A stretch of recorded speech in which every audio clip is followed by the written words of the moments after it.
seguir, porque eu tenho outras companheiras aqui no painel. Posso seguir, né, turma? Já estamos todos a postos. Então, vamos lá. Como engajar colaboradores com pautas de diversidade e voluntariado?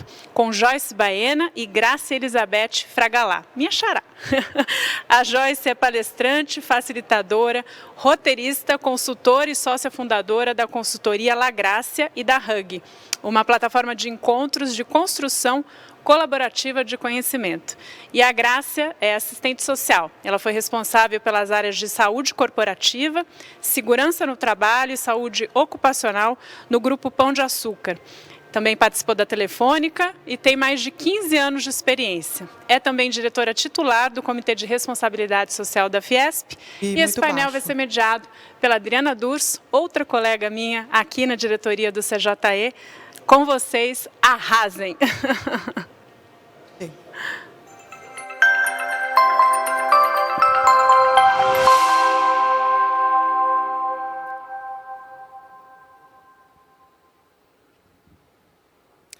Olá, boa tarde a todos que nos acompanham em cada cantinho desse nosso país, desses nossos estados e até do mundo, como estava dizendo aí a nossa querida Beth.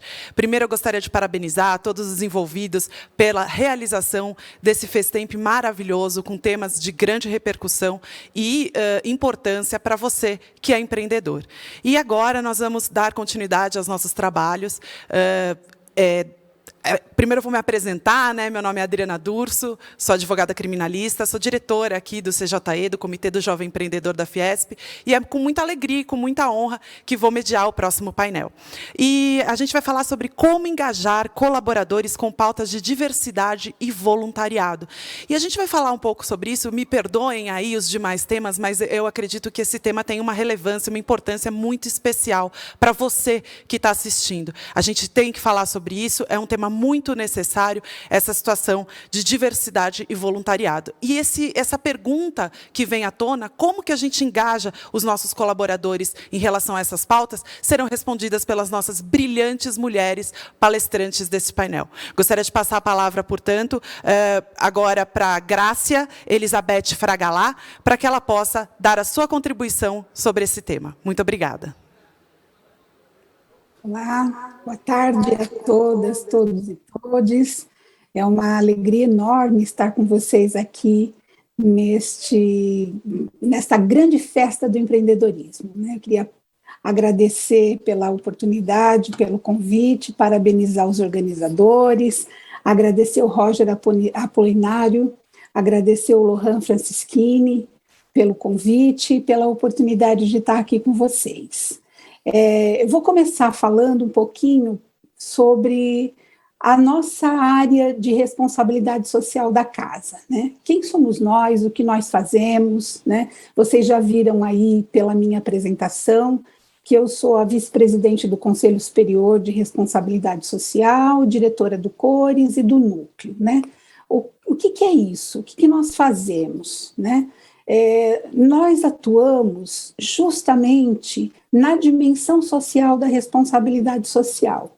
E nós temos 3 eixos principais escolhidos para o ano de 2021. Eu vou fazer essa abertura só para vocês entenderem onde é que a gente entra respondendo a principal pergunta que nos foi feita. Nós trabalhamos com indústria diversa, indústria responsável e com parcerias estratégicas.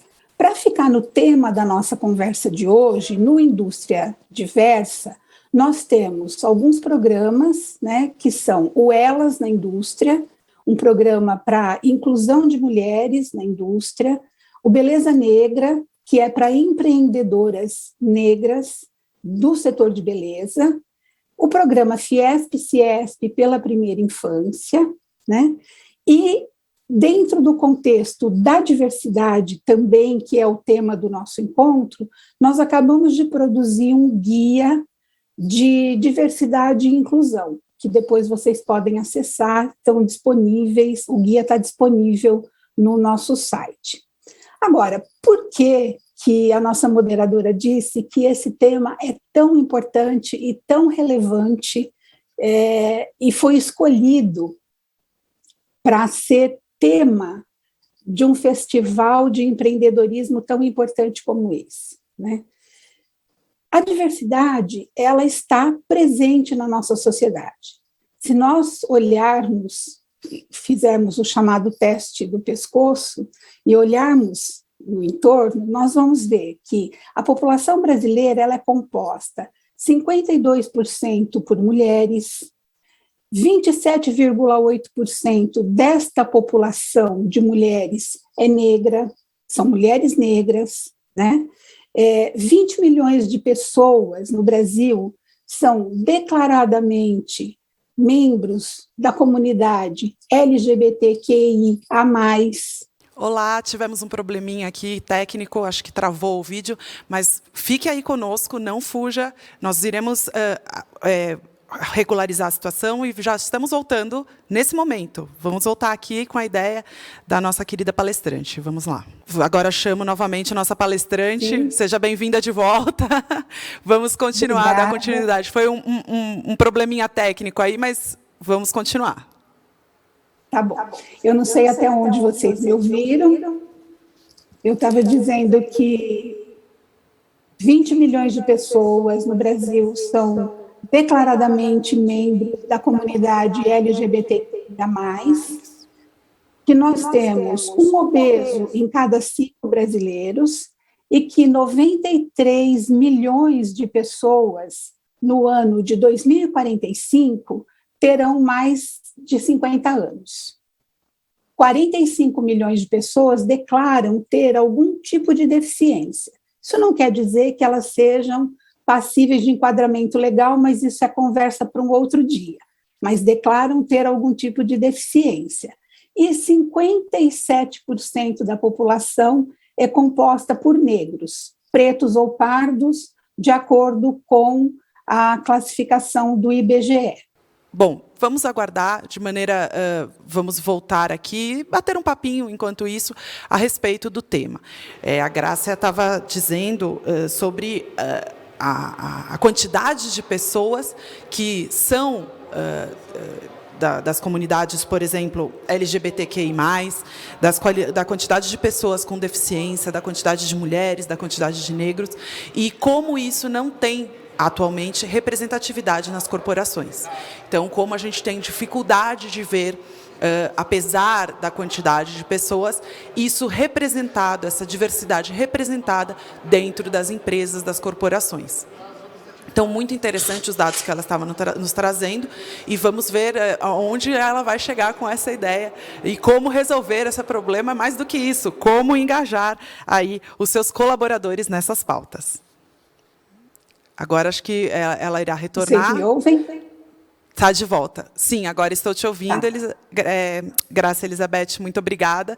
E vamos dar continuidade. A gente estava comentando aqui justamente que você está trazendo números muito relevantes, né, a respeito da diversidade, e queremos saber, né, onde vai chegar essa situação, porque como resolver esse problema? São muitas pessoas que representam a diversidade, mas quando você vai para o ambiente corporativo, você não vê essa diversidade representada, né?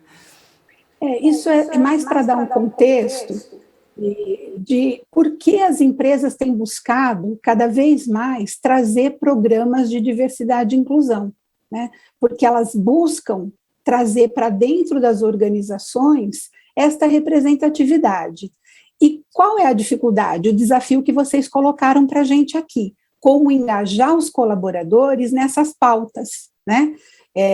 Como é que a gente engaja as pessoas? Como é que as pessoas podem participar disso? As empresas trazem para dentro porque elas já reconheceram que ter um público diverso é bom para a pessoa, é bom para os negócios e é bom para a sociedade. Nós sabemos que um problema complexo que normalmente as empresas enfrentam, ele requer a entrada de 6 estruturas mentais ou de abordagens diferentes para ser solucionado, né? Uma pessoa sozinha, ela não consegue ser suficientemente competente em várias áreas para trazer essa solução. Então, equipes diversas, elas conseguem justamente trazer inovação, trazer soluções para os problemas. As empresas já perceberam isso. Então, os programas de diversidade e inclusão, eles vêm nessa linha, de ajudar o negócio, de ajudar a inovação, de trazer soluções inovadoras e criativas.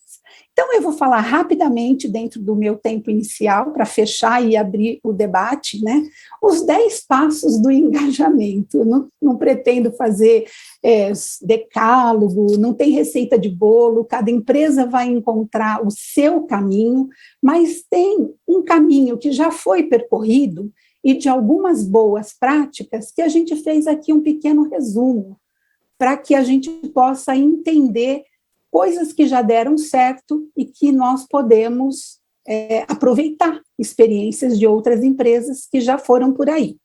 Então, como é que eu engajo as pessoas?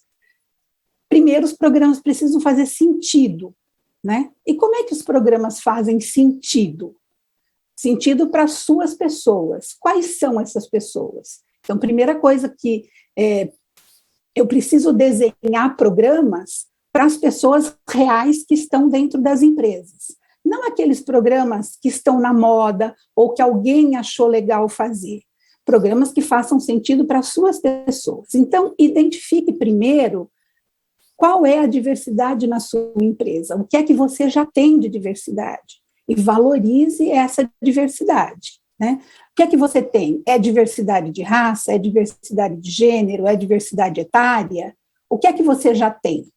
Valorize isso. Uma das formas de reconhecer, de identificar, é fazer um censo, né? Existem metodologias para isso e as empresas têm feito com sucesso. Depois, comunique aos seus colaboradores isso que a gente está falando aqui, os benefícios da diversidade. Por que é importante ter uma equipe diversa? Por que faz sentido isso? Crie espaços de discussão, crie espaços para conversar sobre isso. Nós precisamos trazer esse tema para a conversa, como a gente está fazendo aqui hoje, né?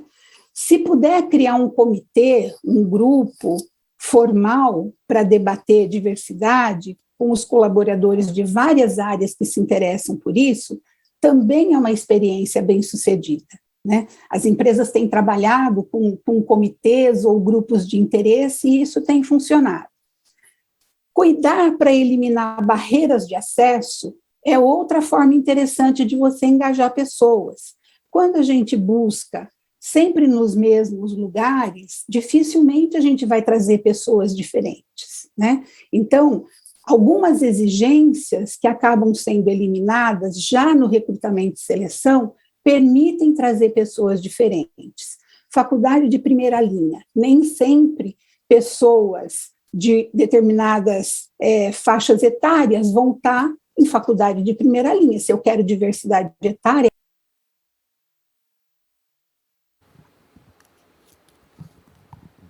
socioeconômico, eu também vou exigir faculdade de primeira linha. Então, essas são as tais barreiras de acesso que as pessoas possam comunicar suas dificuldades. Criar ações afirmativas que possam, aí sim, engajar as pessoas nessas ações. E a última dica, o 10º, influencie os seus parceiros, né? Faça isso que nós estamos fazendo aqui. Conte para os outros as suas boas experiências e traga para junto de você pessoas que adotem essa causa e que, junto conosco, possam fazer a diferença. Então,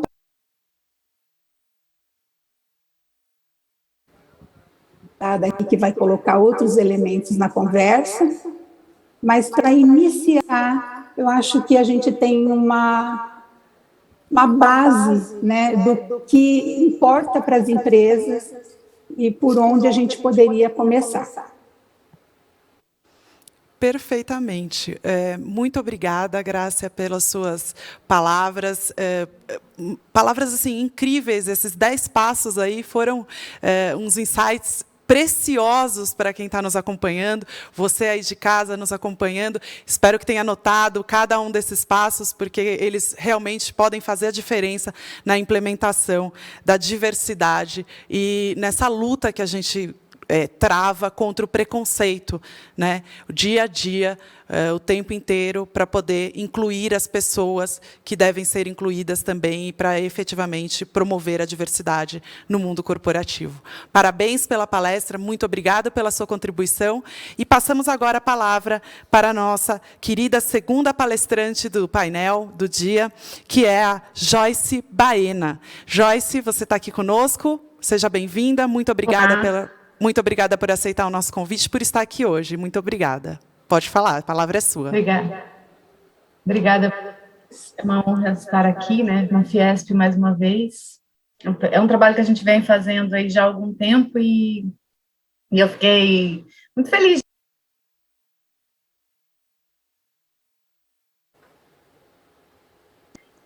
Não trabalho especificamente com diversidade, eu trabalho com comunicação, mas a gente acaba levando muito desse desenvolvimento da diversidade na comunicação.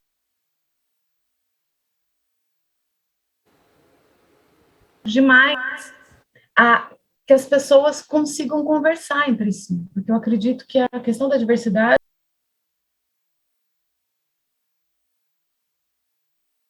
somos uma população muito diversa, principalmente aqui no Brasil, e tem muita...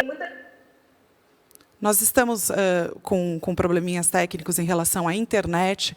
Você também já deve ter enfrentado no seu dia a dia, quando você mais precisa da tecnologia. Eu, particularmente, outro dia estava no meio de uma sustentação oral no Tribunal de Justiça e caiu a internet. Eu fiquei totalmente órfã da tecnologia. E, por vezes, a gente tem esses contrapontos, aí, esses contratempos, mas fazem parte, não há problema, a gente contorna e, com certeza, poderemos agora dar continuidade aí ao nosso painel, sem perder aí a qualidade e a importância de tudo que está sendo transmitido. Será que já conectou? Tá funcionando? Tá funcionando? Sim. Estamos conectadas. Então tá. Nós tivemos alguns probleminhas, algumas travadas, mas o conteúdo a gente está conseguindo compreender. É porque para mim está normal aqui, é estranho. Bom, vamos lá.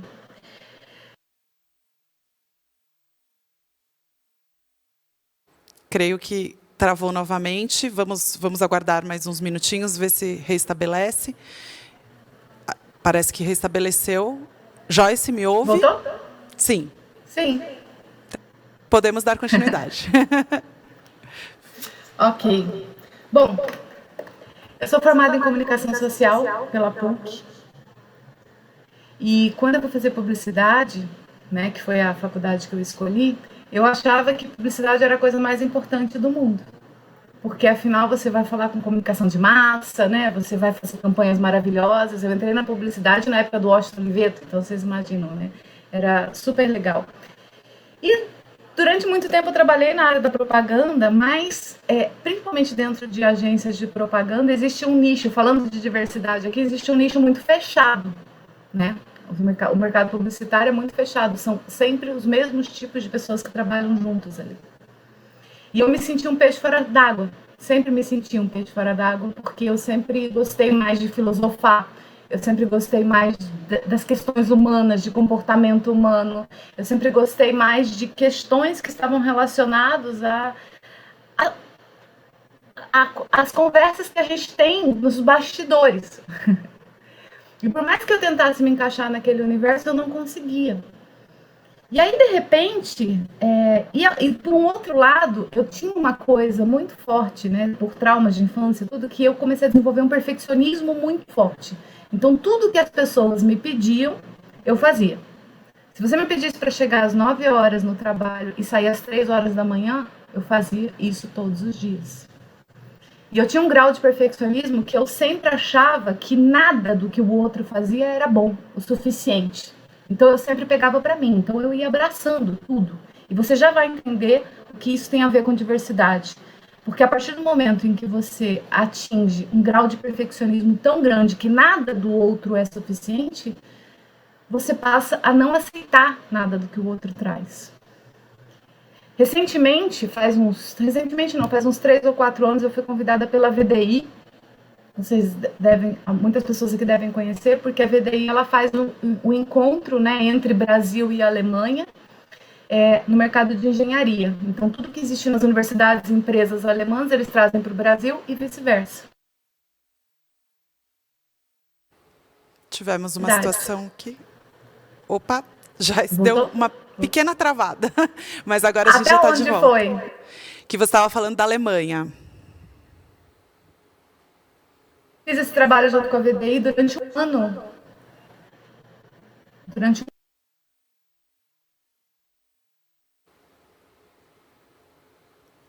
Opa, tivemos mais uma pequena situação técnica.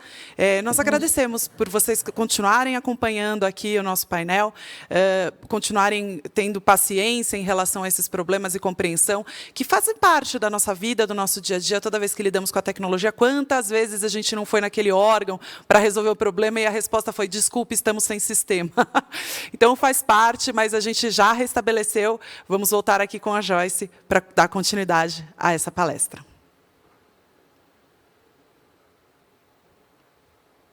Ajuda de alguma forma. Oi, Joyce, desculpa, tivemos aí novamente problema, mas vamos dar continuidade. Você estava falando da Alemanha, né, da situação lá da Alemanha. Ok. Eu fui convidada para fazer um projeto junto com a VDI. E esse trabalho era mediar um grupo durante um ano, esse grupo sobre diversidade e inclusão. E um dos desafios que a gente tinha ali, a gente estava fazendo esse trabalho junto com a PUC e também junto com a FAAP.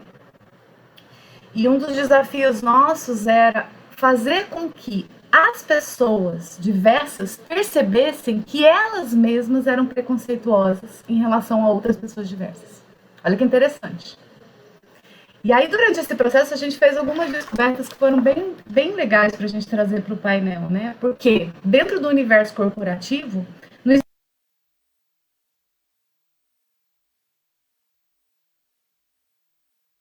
são diferentes de mim, cor, gênero, raça. Existem outras questões que são invisíveis e que a gente não percebe no nosso dia a dia. E aí onde a comunicação entra, né? Eu comecei a trabalhar muito com isso. E por quê? Porque quando você tem uma pessoa que é diferente de você, por exemplo, na questão de conhecimento, é um tipo de preconceito. E eu recebo um estagiário para trabalhar diretamente comigo, eu vou ter muito...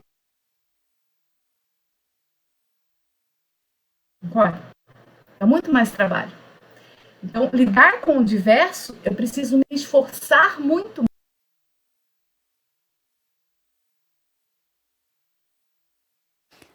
Travou mais uma vez, vamos aguardar aqui o restabelecimento da conexão, mas, de todo modo, esse ponto que ela estava colocando é um ponto muito importante, né?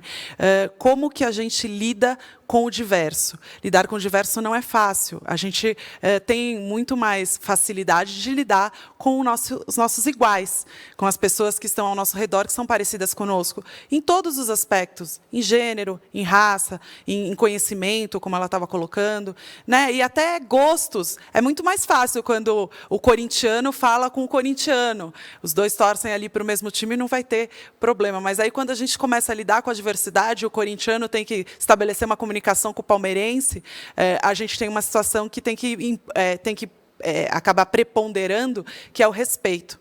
Né? Isso é muito importante, a gente vai falar dele depois no nosso bate-papo, mas vamos ver se a Joyce já voltou aqui, já restabeleceu a conexão. Joyce está conosco?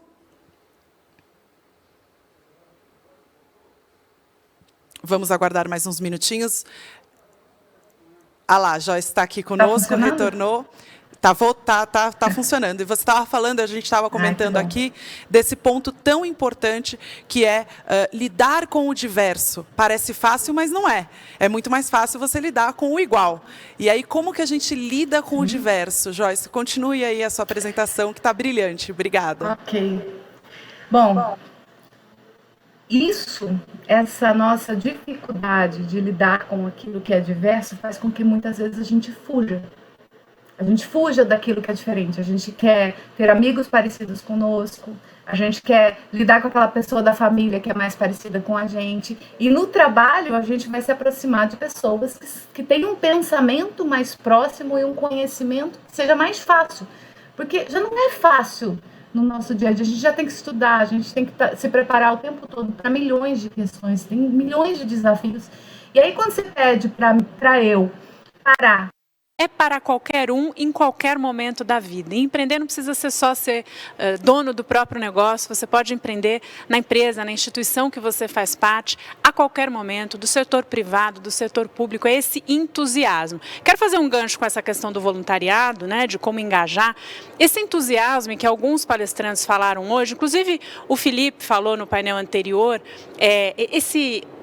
essa forma de vibrar, de sair desse estado letárgico, né? Eu sei que a gente vive, não só o Brasil, o mundo, né? É evidente, um momento super complexo, mas é não deixar essa chama apagar. E o voluntariado tem a ver com isso, é parte de cada um querer fazer alguma coisa dentro da organização que faz parte, dentro da sua companhia, né? Dentro da sua rua, Adriana. A gente vem dessa cultura, eu vou falar com você já aqui na Sala de Soluções, a cultura das faculdades no direito, né, porque eu sou sua colega, nós fizemos direito, eu fiz Mackenzie, cuja cultura do voluntariado é muito forte, mas eu vi ali a intenção de cada um. E aí tem um outro lance, Adriana, que eu queria jogar para você nessa pergunta, que é assim, quando você provoca o outro a jogar junto com você, fica muito mais legal, né? Então você fala assim, vamos fazer alguma coisa dentro da empresa? Vamos mexer no que está precisando aqui na nossa comunidade? Quer dizer, essa é a vontade que vem da pessoa que quer contribuir. Esse é o voluntariado. A gente não precisa esperar a empresa implementar programas, ficar ali o tempo todo,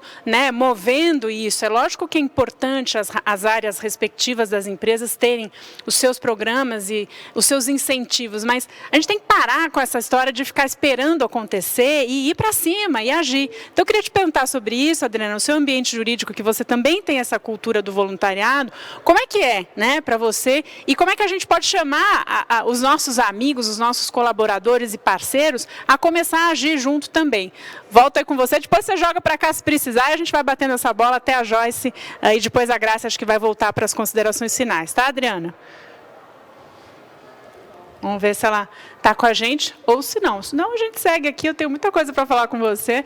A Adriana saiu de cena? Vocês tiraram a Adriana de cena? Ou ela volta? Pode voltar? Não, tá bom. É isso, Adriana. A gente aqui é assim, amiga. A gente vai e volta, não é isso? Faz parte. O nosso público, o nosso espectador sabe disso. Você me ouviu, né? Que eu te perguntei dessa nossa cultura e de como você tem percebido isso dentro do seu ambiente. Como é que a gente pode provocar também o outro a agir em direção ao voluntariado sem ficar esperando que as companhias façam esse papel o tempo todo? Adriana? Voltei aqui, Beth, obrigada pela provocação. E eu acho que o ponto-chave está no nome do painel. Olha que interessante, você levantou um ponto interessantíssimo que tem tudo a ver com o nosso painel. Que o nome do painel é Como Engajar Colaboradores com Pautas de Diversidade e Voluntariado. Porque não é algo que o dono da empresa, o CEO, impõe para os seus colaboradores, que vem de cima para baixo, né? Tem que ser, esse tipo de pauta tem que ser todo mundo junto, como você falou, de mãos dadas, engajado, todos vestindo a camisa e tentando resolver essas questões para implementar a diversidade e programas de voluntariado dentro da corporação. Voltamos. Vocês avisam a gente, vamos batendo essa bola aqui, porque tem muito assunto. Quando a Joyce, inclusive a Joyce, se ela puder voltar, a gente teve uma conversa recente com ela, eu e Vinícius de Moraes, que é meu parceiro aqui também, diretor adjunto do CJE, Comitê de Jovens Empreendedores da Fiesp. Ela nos contou um assunto, Adriana, super interessante, eu gostaria que viesse da boca dela, mas eu vou adiantar, que dentro de uma das empresas que eles fizeram um trabalho, né, para essa questão, muito além do voluntariado, mas para a inclusão, diversidade, havia ali um certo desconforto com o colaborador. Ele saiu de férias e quando ele voltou ele estava com tatuagens, né? E agora eu não me recordo exatamente o local. E aí todo mundo estranhou, ficou olhando para ele meio assim, né? Que é isso? Que esse cara está com as tatuagens e tal? E depois ela confidenciou, ele falou para ela que ele teve perdas muito significativas e que aquelas tatuagens eram uma homenagem às perdas, né? Aos familiares, enfim, às pessoas próximas que ele teve esse trauma. quanto aquilo tinha significado no nosso dia e futuramente, porque aí você faz a ação, você vai vendo quanto aquilo reverbera no seu dia a dia. Então, Dri, se você quiser contar algum caso sobre isso, né, eu começo a falar, e realmente eu me entusiasmo, porque vai muito além de uma mera atividade de voluntariado, vamos ajudar. Você começa a entender que o bem que você está fazendo ali é o bem para você, e isso vai circulando, tá? Então, vou voltar contigo aí, Dri, eu estou vendo você no monitor e estou vendo o nosso espectador, a nossa espectadora aqui na câmera. Me conta algum caso em relação a isso que você tenha participado. Realmente o que você colocou é o ponto-chave do voluntariado, porque as pessoas, quando você faz o bem para uma outra pessoa, no fim você faz um bem muito maior para você. É incrível, óbvio que as pessoas que estão fazendo um voluntariado e tal, e aqui eu quero deixar registrado e parabenizar cada um dos diretores do Comitê do Jovem Empreendedor que fazem um trabalho voluntário, né, que estão aqui fazendo esse trabalho voluntário em prol do jovem, de você que é jovem empreendedor, para poder, nesse evento, trazer tanta informação importante, tanto conhecimento a respeito do empreendedorismo nesse festival que acontece todo ano. Bom, eu gostaria de chamar as nossas palestrantes, a Grácia e a Joyce, agradecendo-as mais uma vez pela oportunidade de estarem aqui, contribuindo com esse tema, contribuindo com o nosso festival, com o nosso evento. Muito obrigada pela disponibilidade. Infelizmente, nós tivemos algumas situações técnicas que prejudicaram um pouquinho o desenrolar dos trabalhos, mas não prejudicaram o conteúdo magnífico e brilhante que cada uma delas trouxe para compartilhar com cada um de vocês que estão aqui nos assistindo do outro lado da telinha. Muito obrigada a vocês que nos acompanham, muito obrigada, Grácia e Joyce, mais uma vez, pela participação, pelo compartilhamento de tanto conhecimento. E é isso, eu gostaria de finalizar o nosso painel de hoje, deixando uma mensagem de amor, uma mensagem de compreensão, uma mensagem de não ao preconceito. Vamos derrubar o preconceito, vamos estimular a diversidade, vamos fazer com que o respeito esteja presente em todas as nossas ações e em todas as corporações e as empresas, para que a gente possa estimular a diversidade, estimular o voluntariado e realmente promover o respeito, a união e coisas boas. Muito obrigada a todos. Fiquem conosco, continuamos aqui com o próximo painel. Obrigada, uma boa tarde.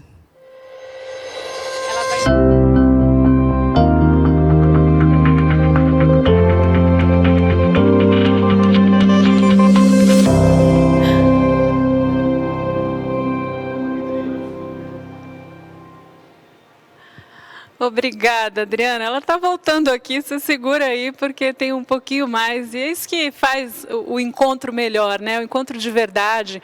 O João Pacífico, no início, falou sobre amor, né? A gente tem que falar mais sobre isso, sobre afetividade, sobre as relações. E fazer, né? De novo, eu estou olhando aqui para você, não sei ao certo quantas, temos muitas pessoas online, mas estou olhando para você, único ou única, que está conosco desde cedo, que está chegando agora no Festival de Empreendedorismo, diversidade e inclusão da Fiesp. Esse nosso grupo que promove, quando a gente fala Comitê de Jovens Empreendedores, eu quero ressaltar que jovem está aqui, ó, na mentalidade, né? Nós vamos falar já de um painel sobre os 50 a mais, e eu disse há pouco que os 50 a gente está em plena ebulição, eu estou chegando nos 40, já contando para vocês, e vou perguntar para a Adriana, não vou deixar passar não, mas assim, é isso, né? Não é só jovem da idade, porque a gente tem hoje inúmeras formas de agir no mercado de trabalho, de construir e de reconstruir, independentemente da idade. Então, isso é legal do CJE. Nós reunimos aqui um grupo, eu disse, ao longo do dia aqui, com mais de 90 diretores das mais diversas áreas, das mais diversas idades e que também estão em fases diferentes. Então, acho que esse é o fôlego para quem está participando, né? Muitas vezes a gente encerra um ciclo numa empresa, pensa em abrir um negócio, de repente não dá certo, fecha o negócio, abre outro ou volta para o mercado. De novo, setor público, privado, quer dizer, enquanto a gente tiver força, disposição e ferramentas para construir e reconstruir, eu acho que é isso que vale no jogo e é isso que a gente está trazendo aqui também com toda a força, né, Adriano, com todo o desempenho, rebolado, porque faz parte também, a gente tem que saber ser flexível cada vez mais nessa vida. E, de novo, ampliar os nossos olhares, né? Abrir a cabeça para poder entrar tudo isso que a gente está falando em termos de diversidade e inclusão. Então, bem-vindo agora aqui, um pouco mais próximas, né? Respeitados os protocolos de segurança, mas que bom estar contigo. Muito obrigada, viu? Imagina, o prazer é todo meu, a alegria é toda minha de estar aqui hoje, contribuindo um pouquinho para esse festival maravilhoso. Mais uma vez, parabenizando toda a diretoria, todos os diretores adjuntos que fizeram esse festival acontecer e estão aqui trazendo um montão de conhecimento para cada um de vocês que está aí acompanhando do outro lado da telinha. Obrigada a todos pela compreensão, por estarem acompanhando e bebam deste conhecimento porque realmente vale a pena. Olha, eu queria trazer um tema que eu acho importante também quando a gente fala de diversidade e inclusão, né, e no ambiente de trabalho, sobretudo em que a gente tem regras, né, regras de compliance cada vez mais importantes, obviamente as regras dentro de uma contratação de RH, né, seja pessoa jurídica ou num contrato de trabalho CLT, enfim. A Adriana é criminalista, né, doutoranda agora, não é isso? Na Universidade de Salamanca, na Espanha. Uma saudação se eventualmente tivermos espanhóis, porque portugueses nós sabemos que já temos online, mas eu queria que você comentasse um pouco a relação dos crimes, né? Quer dizer, quando a gente fala em diversidade e inclusão, evidentemente a gente tem situações em que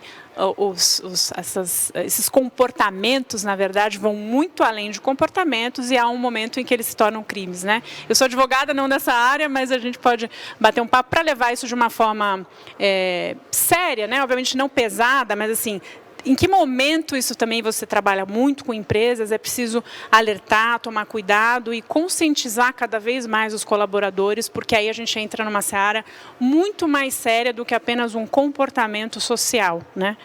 Essa provocação que você faz, Beth, essa suscitação desse tema, realmente é algo muito, muito importante. Porque o que acontece? Nós temos o preconceito e a discriminação. Por vezes, as pessoas até acreditam que preconceito e discriminação são sinônimos, mas não são. O preconceito, ele existe de uma maneira intrínseca. Ele está na cabeça da pessoa. Olha que interessante. E a discriminação, ela é a ação. É o preconceito colocado em vigor, colocado em prática. Então, quando você tem uma atitude de preconceito, você tem uma atitude discriminatória. E é isso que a gente busca evitar. O preconceito, ele nasce por questões de educação, por questões de vivência, e aí ele fica na cabeça da pessoa. E aí, num determinado momento, aquela pessoa vai ter uma atitude discriminatória. Ao ter essa atitude discriminatória, ela pode cometer crimes. E que crimes? Ao xingar uma pessoa, ela vai poder cometer, por exemplo, um crime contra a honra. Ao impedir, por exemplo, que um negro ingresse em algum estabelecimento, ela está cometendo crime de racismo. Então, nós temos também a injúria racial, que é uma situação de crime contra a honra, mas decorrente da raça. E aí não é só da raça, tem raça, cor, sexo, religião, nós temos o preconceito religioso. Nós temos inúmeros tipos de preconceito muito interessantes.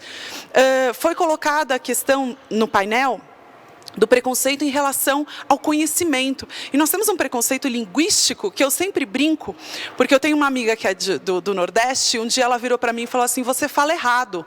Aí eu falei, por quê? Ela falou, porque você fala tia. Não é tia, é tateti-totu.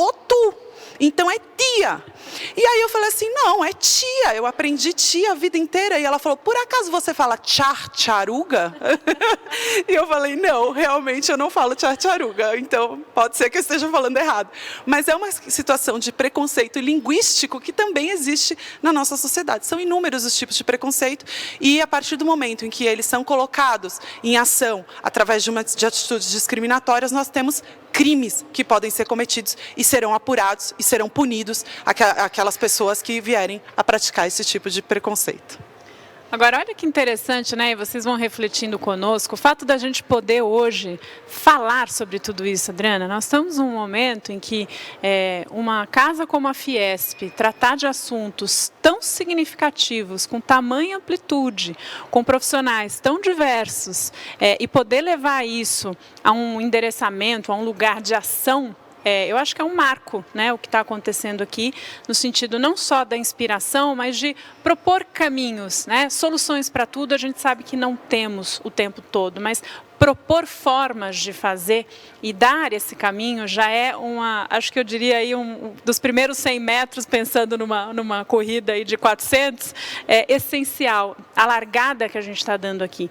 Eu queria que você complementasse com um ponto que eu acho importante também, que a gente refletir como um todo na sociedade, poder levar esses temas, né, de forma prática também para dentro das organizações. Como é que vocês têm feito isso? Porque, obviamente, advogados trabalham em causas, mas também tem muito contato com os líderes, né, com o pessoal de C-Level, com as áreas em separado, né, área de comunicação, de marketing, área jurídica e compliance. Eu queria que você passasse por esse ponto, porque é muito importante hoje para quem pertence a organizações, para quem abre o seu negócio, enfim, está em grandes corporações, principalmente o compliance, e na realidade é a empresa alinhada como um todo, mas a gente está vendo isso de impacto até socioeconômico dentro das companhias, isso é seguido pelos colaboradores. O que se pode perceber é que para a implementação de políticas de diversidade numa empresa, por exemplo, na verdade, o responsável por essa implementação, normalmente o CEO, o empresário, ele vai ter que ter muita sensibilidade. Eu acho que a palavra-chave é essa, porque não pode ser algo imposto, tem que ser algo, vamos juntos, todos unidos, todos no mesmo time, para que a gente possa realmente promover a diversidade. Porque se você implementa alguma política de diversidade, sem levar em consideração as peculiaridades de cada um que compõe a empresa, seus próprios preconceitos, né? Por que não? Você vai ter problema, porque você vai impor uma política de diversidade e o preconceito natural que a pessoa tem vai fazer com que ela não respeite aquilo. Então, você vai incluir a diversidade na empresa e ela tem preconceito contra aquela diversidade. E aí você vai ter um ambiente de preconceito e não um ambiente de respeito, de inclusão, que é o que, no primeiro momento, você espera. Então, a sensibilidade na implementação dessas políticas é um ponto-chave para que você possa entender, talvez antes preparar a equipe para receber esse tipo de política, para que não tenha uma situação de preconceito, de discriminação, para que todos sejam respeitosos e recebam os diversos, que não é fácil, como a gente já colocou no painel, como foi muito bem colocado, né? É difícil você lidar com o diverso, é difícil você receber o diverso, é muito mais fácil a gente lidar com os iguais. Mas preparar o ser humano para que ele possa, de braços abertos, receber o diverso e efetivamente promover a inclusão daqueles que, num primeiro momento, são os excluídos. Tem um outro ponto que é importante, né, que você falou, que é a escuta, né? No processo de comunicação, e vários palestrantes já falaram sobre isso, é uma escuta de qualidade, de presença. Você não só conseguir falar, mas conseguir cada vez mais ouvir o outro. E muitas vezes, né, por mais grandes que sejam as organizações, e sobretudo as grandes, porque aí você tem uma complexidade na gestão, né, pelo número de colaboradores, muitas vezes, eu trabalho com algumas empresas nesse sentido, elas confidenciam que não conhecem de fato o seu público. Então, olha que gozado, né? Você implementar coisas que você não sabe quem é o seu público, com quem você está falando, de onde vêm aquelas pessoas, qual é a cultura daquelas pessoas, né? Porque a gente sabe que nós somos um todo. Eu não vou nem entrar em genética, porque a Carla já falou, a Tchepo já falou um pouco de neurociência, de genética, mas nós somos um todo em relação à genética, ao ambiente cultural, social, familiar. Então, queria que a gente já está se encaminhando para o final, mas arrematasse um pouco, porque o advogado faz muito esse papel de ouvir, né, de ter aquela presença para dizer, puxa, deixa eu entender esse assunto, deixa eu entender o que essa pessoa está me trazendo, ou que essa organização, sobretudo com assuntos mais delicados e espinhosos, como são esses, né, quando a gente fala em crimes, por exemplo, em relação a atos, né, de racismo, etc. Como é que vocês trabalham esse ponto também, que é muito legal? A escuta é realmente algo muito importante nesse processo de inclusão, porque a gente tem que compreender alguém que não é igual a nós. Então, como compreender? Ouvindo. fazendo com que aquela pessoa conte da sua experiência, da sua vivência, porque por vezes é muito fácil a gente falar, foi incluída uma política de cotas, mas não é justo e tal, mas você não é aquela pessoa para saber o que ela passou, o quanto de preconceito e de atitudes discriminatórias que ela sofreu para poder julgar. Então, eu sou suspeita, porque eu vou puxar a sardinha para o meu lado agora, mas a advocacia é uma profissão especial. Nós somos especiais, nossa, é até feio falar isso, né? Nós somos especiais, mas na verdade somos, porque nós temos de ser dotados de humanidade. Começa que o direito já é de humanas. E na advocacia criminal, principalmente, a nossa humanidade ela se exacerba, porque a gente tem que compreender o semelhante. E o semelhante é aquela pessoa que cometeu um erro, é aquela pessoa que cometeu um crime. E para isso, o nosso senso de humanidade, ele tem que estar muito exacerbado, muito desenvolvido. E também a escuta. Então, a gente ouve, compreende, não julga, porque não cabe a mim julgar, vai caber ao juiz julgar de maneira técnica e, quem sabe, a Deus, mas não a mim. E aí a gente exerce o nosso papel aí de advogado nesse sentido. Então, a escuta realmente é muito, mas muito importante e faz toda a diferença para que a gente possa compreender o ser humano, compreender o nosso semelhante enquanto desigual, mesmo enquanto desigual, e para que nós possamos efetivamente promover a diversidade, o respeito, a inclusão e também disseminar o amor ao próximo. Maravilhoso, maravilhosa, Adriana. Muito obrigada, Adriana Durso, advogada criminalista, uma das diretoras aqui do CJE, Comitê de Jovens Empreendedores. Um prazer. Hoje falou pra caramba, né? A nossa profissão também, e segurou tudo isso. Muito bom, Adriana. Obrigada. E amanhã tem mais, hein? Seguimos. Muito obrigada. Eu que agradeço. Foi uma alegria estar aqui. Sucesso a esse evento maravilhoso. Nós seguimos juntos aqui, o convite está feito para você vir até às 6 da tarde e amanhã, a partir das 9h30 da manhã, nós vamos abrir com o primeiro painel falando de esporte, uma ferramenta muito além de marketing, com relação à saúde, a todos os benefícios dentro e fora da companhia. Então, eu te convido, você já prepara aí, e depois eu vou falar do nosso encerramento. Já comentei, mas eu vou dizer de novo, porque há uma figura especial que vai fazer esse encerramento, que é o maestro João Carlos Martins com a Baquiana.